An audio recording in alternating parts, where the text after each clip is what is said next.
नमस्कार, आप देख रहे हैं आवाज़ इंडिया। मैं हूं आपके साथ आशीष। महाराष्ट्र विधानसभा का मॉनसून अधिवेशन में वैसे तो कई बातों के लिए याद किया जाता रहेगा, लेकिन इस बार एक ऐसी बात हुई है जो इससे पहले अब तक कभी नहीं हुई। महाराष्ट्र बनने के बाद पिछले 64 सालों से जो काम नहीं हो पाया, इसकी शुरुआत इसी मॉनसून अधिवेशन से हो चुकी है। ये अनूठी परिकल्पना मुंबई मराठी पत्रकार संघ के नवनिर्वाचित अध्यक्ष संदीप चौहान की है। क्या संबंध है उसका लोकमान्य बाल गंगाधर तिलक के पोते जयंत राव तिलक से है? परत दर परत हर बात का खुलासा किया वरिष्ठ पत्रकार राही भिड़े ने। इसके साथ ही वो खुद भी खो गई 36 साल पुरानी यादों में।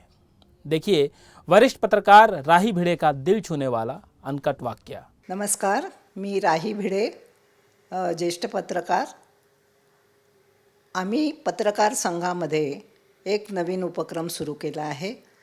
पत्रकार संघाचे अध्यक्ष संदीप चव्हाण यांच्या संकल्पनेतून आता आम्ही कायम एक नवीन कार्यक्रम करणार आहोत आणि त्या कार्यक्रमाचं नाव असेल राज्य विधिमंडळातील किस्से। काय सगळ्या लोकांना की राज्य विधिमंडळामध्ये वेगवेगळे अनेक किस्से घडत असतात, पण सगळ्यांचं लक्ष असतं ते केवळ बातमीवरती। पण हे किस्से खरं आपल्या सर्व प्रेक्षकांना अतिशय आवडतील असं मला वाटतं, कारण तिथे काय घडतं, वेगवेगळे काय किस्से घडतात आणि कसं एकमेकांशी सगळे वागतात, असं खूप काही मटेरियल राज्य विधिमंडळामध्ये अधिवेशन चालू असताना घडत असतं। आणि आता सुरू झालेलं आहे हे राज्य विधिमंडळाचं पावसाळी अधिवेशन आणि आता ह्या अधिवेशनाच्या निमित्ताने प्रथमच आपण हा कार्यक्रम देत आहोत आणि त्याचं पहिलं पुष्प ह्या कार्यक्रमाचं मी गुंफणार आहे। मी सुरुवातच करते सांगायला की मी 1988 साली प्रथम राज्य विधिमंडळामध्ये गेले होते।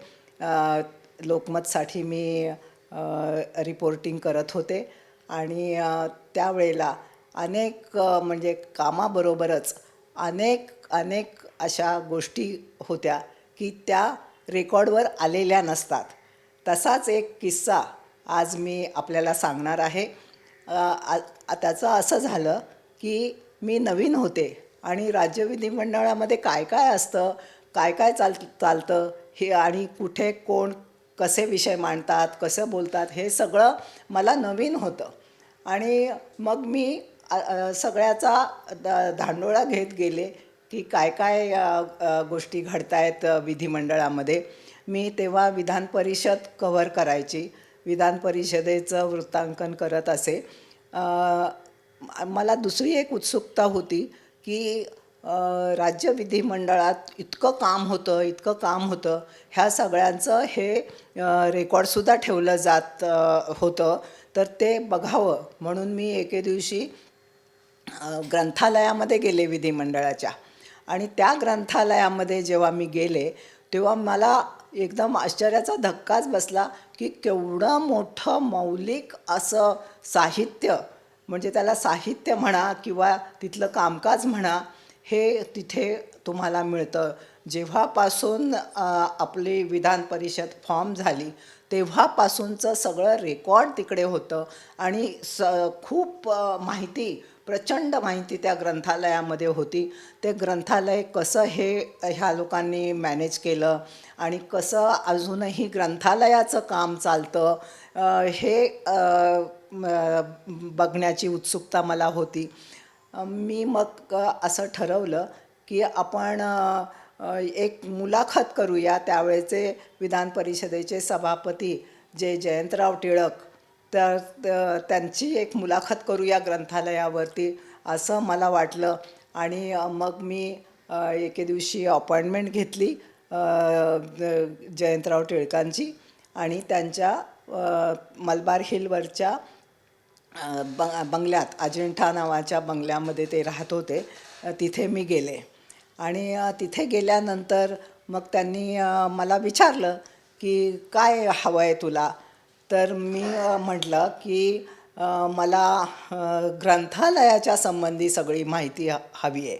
तर ते म्हणाले ग्रंथालयाच्या संदर्भात म्हणजे काय? तर मी सांगितलं त्यांना की अहो म्हटलं मी ग्रंथालयात जाऊन आले, तर ग्रंथालयामध्ये इतकं विपुल साहित्य आणि सगळं विधिमंडळाच्या संदर्भातली सगळी माहिती, सगळे प्रश्न, अनेक गोष्टी तिथे घडत आहेत आणि अनेक गोष्टींचा साठा, प्रचंड असा साठा तिथे आहे. मग काय करायचं आपण, कसं? तिथे पुस्तकंसुद्धा, अनेक विषयांवरची पुस्तकंसुद्धा ग्रंथालयामध्ये आहेत. तर ते म्हणाले की आलं माझ्या लक्षामध्ये, तुला नेमकं काय हवं आहे ते. तर म्हटले घे. तर मी काही प्रश्न, कारण आता एवढ्या मोठ्या दिग्गज व्यक्तिमत्वाच्या समोर आपल्याला बसायचं आहे, कारण मी नवीन होते तिथे, तर थोडंसं बुजल्यासारखं मला वाटत होतं. तर मी म्हटलं की काही प्रश्न लिहून आणले होते म्हणूनच, की आपण हे प्रश्न त्यांना विचारूया आणि मग लिहून घेऊया त्यांची काय मतं त्या संदर्भामध्ये. मग मी माझी नोटबुक काढली आणि त्याच्यावरती प्रश्न लिहिलेले होते. ते प्रश्न मी त्यांना विचारायला लागले. ते बोलले मला प्रश्न विचारू नको, मी सांगतो ते तू घे. आणि त्यांनी मला डिक्टेशन द्यायला सुरुवात केलं.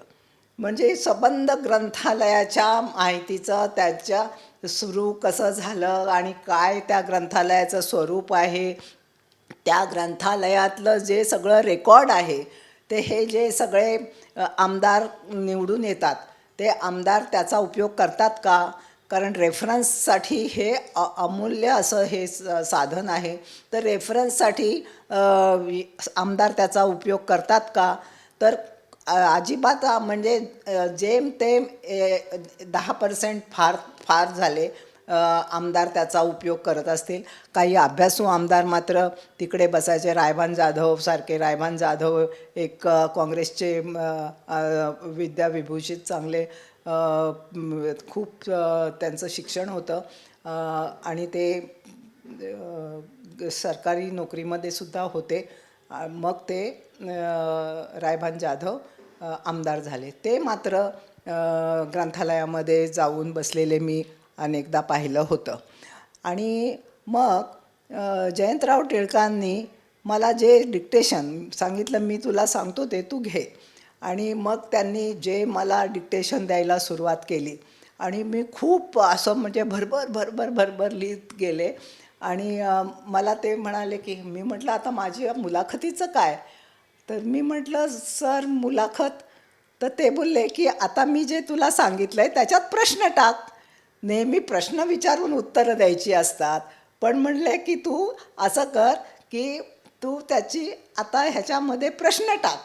मला ती फार मोठी गंमत वाटली. मी म्हटलं आता मुलाखतीत काय असायला पाहिजे ते सगळं त्यांनी दिलं होतं आणि मला सांगितलं की आता त्याच्यात प्रश्न टाक.